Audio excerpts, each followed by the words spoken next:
বিসমিল্লাহির রহমানির রহিম। আসসালামু আলাইকুম। আজকে আমি আপনাদের সবার সাথে শেয়ার করতে যাচ্ছি মহরমের খিচুড়ির একটি প্রিপারেশন। মহরমের এই খিচুড়ি রান্নায় যেসব জিনিস প্রয়োজন প্রথমেই সেগুলো আমি একটু দেখিয়ে দিচ্ছি। প্রথমেই কুরবানির মাংস 2.5 কেজি মতো রান্না করে নেওয়া হয়েছে আগেই। মাংসটি ছোট ছোট পিস করে কেটে রান্না করা এবং সেটাতে পেঁয়াজের পরিমাণ কম দিয়ে, মানে গ্রেভি খুব বেশি হবে না, নাথিং স্পেশাল, কোনো দই দেয়া নেই, নর্মাল মশলা দিয়ে রান্না করা, যেরকম মাংসর মশলা আমরা ব্যবহার করি সব সেই মশলা দিয়ে রান্না করা। আর অবশ্যই বুটের ডালের ব্যাপারটা একটু সিনসিয়ারলি দেখলেই বা একটু খেয়াল করলেই এই রান্নাটা অনেক ভালো হয়। সো সেটা বেটার করার জন্যই বুটের ডালটা যদি সারা রাত ভিজিয়ে রাখা হয় তাহলে অবশ্যই সেটা একটা ভালো রেজাল্ট দিবে। তো এখানে বুটের ডাল সারা রাত ভিজিয়ে রাখা, বুটের ডালের পরিমাণ ছিল 2 পট। অবশ্যই সেটা 14 থেকে 15 ঘন্টা মতো ভিজিয়ে রাখতে হবে, তাহলে ডালটা সুন্দর সিদ্ধ হবে। ডাল সিদ্ধ করে নেওয়া হয়েছে ইলেকট্রিক কুকারে। প্রেসার কুকারে সিদ্ধ না করে ইলেকট্রিক কুকারে সিদ্ধ দেওয়ার কারণ হলো যেন সঠিক সময় ডালটা নামানো যায়, মানে সিদ্ধ হবে কিন্তু গলে যাবে না, ডালটা সেভাবেই সিদ্ধ করে নেয়া আর কি, যাতে খিচুড়িতে বুটের ডালটা আস্থা থাকে। এদিকে চাল কিন্তু 1 কেজি বা 4 পট 20 মিনিট আগেই ভিজিয়ে রাখা হয়েছে। মসুরের ডাল এটাও হচ্ছে 20 থেকে 30 মিনিট আগে ভিজিয়ে রাখা হয়েছে।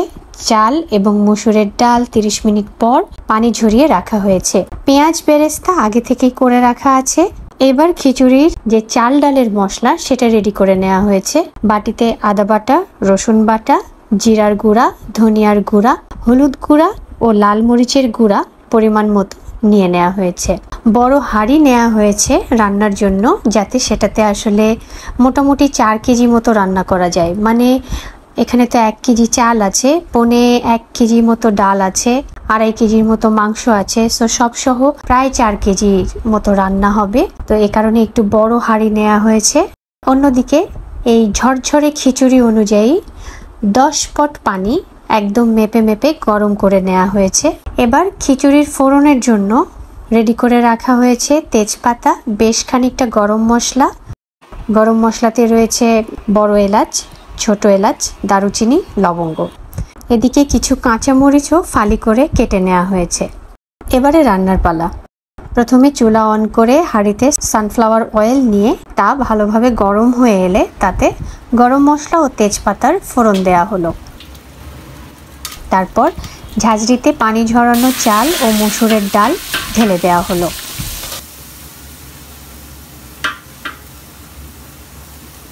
এরপর রেডি করে রাখা বাটা ও গুঁড়া মশলাগুলো দিয়ে দেওয়া হলো। এবার চাল ও মসুরের ডাল খুব ভালোভাবে নেড়ে নেওয়া হচ্ছে। এভাবে কষিয়ে নিলে খিচুড়ি ঝরঝরে হবে।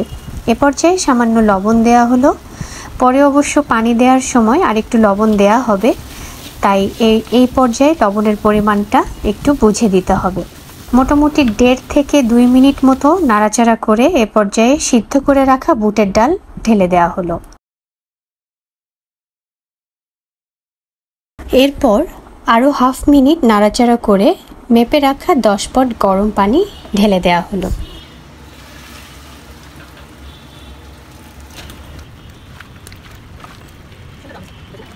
এবার ফাইনালি লবণ দেওয়া হলো, পেঁয়াজ বেরেস্তা দেওয়া হলো।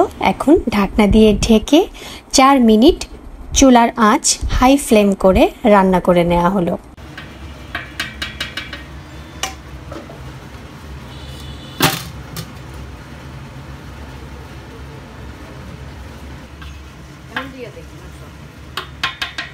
চার মিনিট পর ঢাকনা খুলে চিড়ে রাখা আস্ত কাঁচামরিচ দিয়ে দেওয়া হলো। কাঁচামরিচ তো দিতেই হবে, কারণ এটা হলো স্বাদবর্ধক। এটার কারণে খিচুড়ির ফ্লেভার অনেক গুণ বেড়ে যাবে। এবং তারপর রান্না করে রাখা মাংস ঢেলে দেওয়া হলো। এবার একটু নেড়ে দিয়ে লবণ দেখে আবার ঢাকনা দিয়ে ঢেকে চুলার আঁচ মিডিয়াম করে ঢাকনা দিয়ে রান্না করা হলো আরও 5 মিনিট মতো। 5 মিনিট পর ঢাকনা খুলে আবারও নেড়ে দেওয়া হলো। এবার ঢাকনা দিয়ে চুলার আঁচ একদম লো ফ্লেমে দমে রাখতে হবে এবং 10 মিনিট পর চুলার আঁচ বন্ধ করে দিতে হবে। সব কিছু রেডি থাকলে মোটামুটি 15 মিনিটে রান্না হয়ে যায় এই খিচুড়ি, সাথে দম দিতে আরও 10 মিনিট, হলো মোট 25 মিনিট। ব্যাস হয়ে গেল মুহররমের ঝরঝরে খিচুড়ি। এরপর রান্নার 45 মিনিট পর ঢাকনা খুলে তার উপরে একটু ঘি ছড়িয়ে দিয়ে এবার টেস্ট করার পালা। অনেক মজা হয় এই খিচুড়ি। এই খিচুড়িটা স্পেশালি অনেক মজা হয় কারণ এটা কুরবানির মাংস দিয়ে রান্না করা হয়, সো এটার স্বাদটা আসলেই অনেক স্পেশাল হয়। সো আজকে এই পর্যন্তই। নিশ্চয়ই সবাই সবার অবস্থান থেকে ভালো আছেন। সবার জন্য রইল শুভকামনা। ধন্যবাদ।